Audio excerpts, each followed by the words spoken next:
What's up, guys? I'm Daryl. I'm Tay. And we're the Prices. Welcome to episode 8 of What the Price. Shout out to the 8 clubs out there. Yeah. What the wait?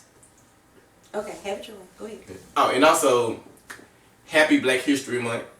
That's my line! Yeah, I took it. She took too long. She let me go. But go ahead and tell them what we're going to talk about. Oh my God, y'all. He literally just took my line. But anyway, so today what we're going to be talking about is having a plan, having a budget, having structure around your spring break trips. We're going to give you tips and tools as to how we keep things within our budget and keep them cost efficient and still have fun. Yep. So, of course, we're getting in that time frame. So, of course, the first tip would be, or the first thing that we do is create a budget. So we make sure that we have all our expenses covered and how much we will need for that trip. So that includes food every single day. That includes travel, whether there's airlines, rental, your own car, gas, no matter what. And we also include lodge and just any other activities that we might be engaging in. And that would be travel. For the travel, that would be travel within the actual city or country or wherever you're going to be traveling to. That would be travel within too. So whether that's taxi, whether that's Uber, whether that's Lyft, you would also include that within your budget. So our tip number 2 is making sure that you have a flexible savings plan for your trip. So you don't want to just put all of the money from the check that you have before your actual trip towards the trip. Bad. That's a big no-no.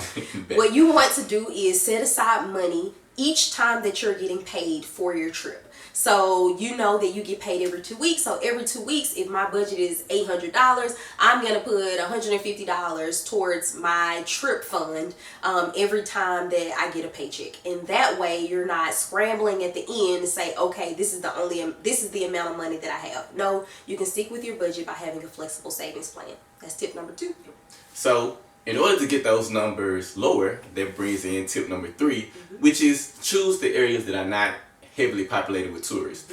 So you might want to, and this is just an example, you might want to go to Panama. Instead of going to Panama, you go to Destin. And for those people that will prefer those heavily tourist areas, then you can also choose your lodge to be on the outskirts of the city, which the further you're away from the heart of the city, the cheaper it will be.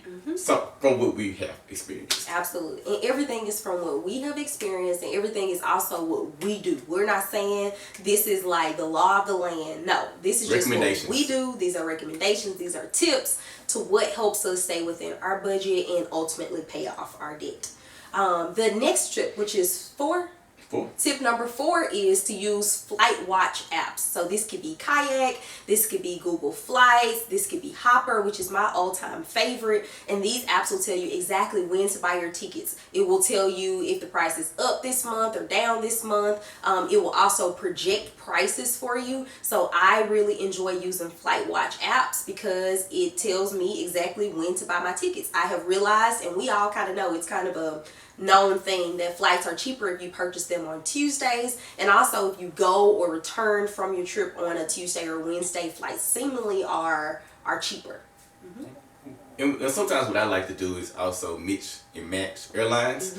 So if I might go out with Delta, I come back with Southwest. It just makes it cheaper that way. And then the flexible calendar, right? Yep. And then they also have flexible calendars, so you can actually choose your vacation dates based on the cheaper dates. So just look for flexible calendars on the airline websites, and you should be good to go. So moving into the next one, from travel to lodge, is we use Airbnb over hotels. So with Airbnbs, they're normally cheaper because the price is set by an individual person, and also you get more space, especially if you're going on group trips. You can get more people, so you don't have to worry about being pinned to a hotel room. And anybody that's ever traveled with me, you guys know that Airbnb is my all-time favorite because it also helps you save money. You can purchase groceries and have groceries at the house. You can have a night in where you play games. You have so much more space within an Airbnb in order to do what it is that your group wants to do, and also ultimately save money. So yeah, what tip is this? Number 6? This might be 6.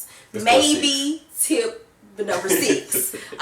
is to make sure that you check for student discounts. Daryl and I have not been students for a very long time. Students of life. But we are students of life and we milk student discounts. So if you have attended college, check and ask. Like, ask the hotel, do you offer any sort of student discounts? Or ask a rent car place, do you offer any sort of student discounts? Check for student discounts, even if you're not a student. Now, we only really do it with MT student discounts because, we don't want to be, lie to the people or whatever. I was an MT student and I was a Tennessee State University Happy Black History Month HBCU student as well. So I use them both. I use them both. So moving on into the next one, and I believe it's the last one, right? Yes. The last one. All right, so our last tip is don't buy any stupid souvenirs. Stupid. So, like, if you, see a alien bobblehead or something like that, you say, oh, I gotta have it, like, it's really Where is it going to go? I mean, if that's your thing, that's cool, whatever, do your thing, but as far as, saving money, that's probably not the best idea. So what we do is we have a general gift or souvenir that we get for ourselves for the different places that we visit. We do the shot glasses, and we have a shot glass cabinet or display case, and so we get that every time, so we know how much we'll be spending. Because it's the same thing no matter where we're going. And it doesn't go past a certain amount. And it's it doesn't add clutter to our house. So next year, it's not like we'll be throwing it away. We will still receive value from that item. It brings us joy. Yes. And ladies, stop with the t-shirts. I know we can sleep in it. That's our thing because they never have a t-shirt that's our actual size. But please stop with the t-shirts because they get over with the t-shirts. So find you something that you collect from different places that you go, and just get that same thing, and that way you can add that as a line item on your original budget when you go wherever you go. So yeah, those are our tips for planning a successful spring break trip and sticking within your budget. You got it. You can do it. So this time we don't have wins from our friends, but we do have wins for our friends. We are co-facilitators for Financial Peace University at First Baptist Church. We host here in Murfreesboro.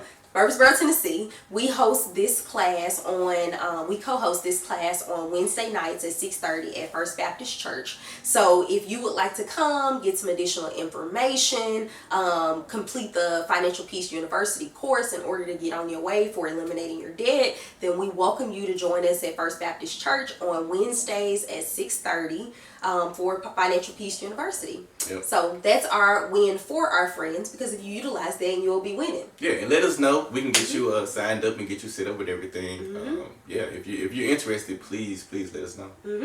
And that is the end of this episode. But as always, you guys can send us questions, comments, concerns. Specifically send us wins if it's something that you're doing to maintain financial freedom or maintain financial stability. We want you to share those things with us. But that's all for this episode. We'll catch you next time on What's the Price? Versus